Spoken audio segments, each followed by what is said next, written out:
नमस्कार मित्रों, एस्ट्रोबीन्स के इस मंच पर मैं आपका साथी उमा शंकर आपका हार्दिक स्वागत करता हूं। मित्रों, आज हम जानेंगे मंगल दोष के बारे में। मित्रों, अक्सर आपने अपने घर या आस पड़ोस में लोगों को यह कहते ज़रूर सुना होगा कि अमुक व्यक्ति मांगलिक है। तो दोस्तों, आज हम जानेंगे कि मंगल दोष होता क्या है, इसके प्रभाव क्या होते हैं और जो व्यक्ति मांगलिक होते हैं उन्हें क्या उपाय करने चाहिए। तो दोस्तों, सबसे पहले हम जान लेते हैं कि आखिर ये मंगल दोष क्या होता है और ज्योतिष शास्त्र में इसका क्या अर्थ होता है। मित्रों, वैदिक ज्योतिष शास्त्र के अनुसार जब भी किसी व्यक्ति की कुंडली में मंगल पहले, चौथे, सातवें, आठवें या फिर 12वें स्थान में रहते हैं तब वह व्यक्ति मांगलिक होता है। इसे हम दूसरे शब्दों में इस तरह भी कह सकते हैं कि जन्म कुंडली के अध्ययन से कुंडली के प्रथम भाव, चतुर्थ भाव, सप्तम भाव, अष्टम भाव तथा द्वादश भाव में से किसी भी भाव में मंगल का होना जन्म पत्रिका को मांगलिक बना देता है। तो मित्रों, आइए अब जानते हैं कि मांगलिक लोगों का स्वभाव कैसा होता है। साथियों, जो व्यक्ति मांगलिक होते हैं उन्हें बात बात में जल्दी गुस्सा आता है क्योंकि उन पर मंगल ग्रह का अधिक प्रभाव होता है। और दोस्तों, ऐसे व्यक्ति जो मांगलिक होते हैं वे कार्य के प्रति काफ़ी जुनूनी स्वभाव के होते हैं।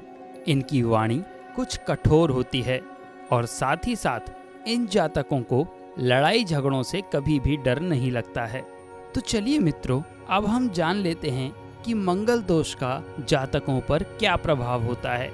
मित्रों, मंगल दोष के प्रभाव से विवाह में देरी होती है, शादी टूट सकती है।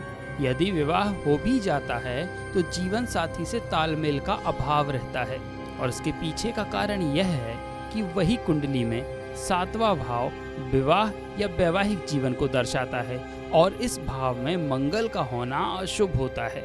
यहाँ मंगल की स्थिति पति और पत्नी के बीच अहम के टकराव, तनाव, झगड़ा, तलाक आदि का कारण बनती है। मित्रों, मंगल दोष के बारे में और अधिक चीजों को जानने से पहले एक प्रश्न का उत्तर देना अति आवश्यक है जो कि आप सभी के मन में भी जरूर आ रहा होगा। और वो प्रश्न है कि मांगलिक व्यक्ति का विवाह मांगलिक व्यक्ति से ही क्यों किया जाता है।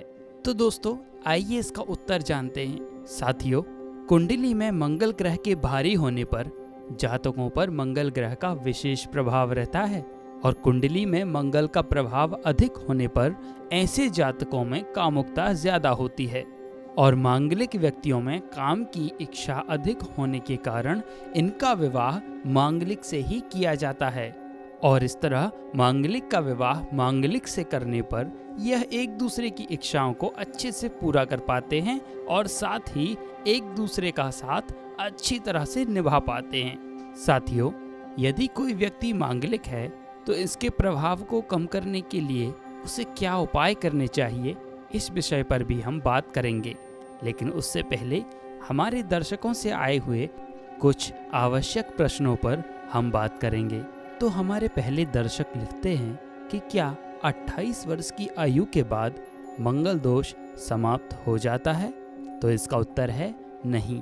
28 वर्ष की आयु के बाद मंगल दोष समाप्त नहीं होता है।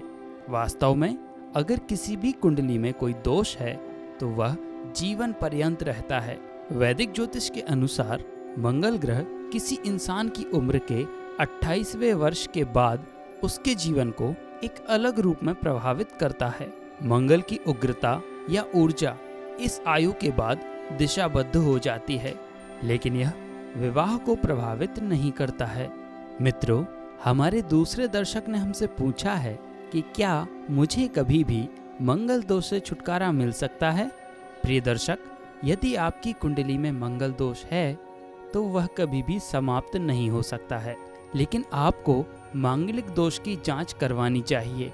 इसकी प्रबल संभावना है कि आपकी कुंडली में यह दोष हो ही नहीं, क्योंकि ऐसा देखा गया है कि खुद को मांगलिक मानने वाले 80% लोगों की कुंडली में मंगल दोष नहीं होता है। परंतु यदि जांच के बाद भी मांगलिक दोष पाया जाता है तो इससे आपको पूर्णतः छुटकारा तो नहीं मिल सकता, लेकिन कुछ उपायों को करके आप इसके प्रभाव को कम अवश्य कर सकते हैं।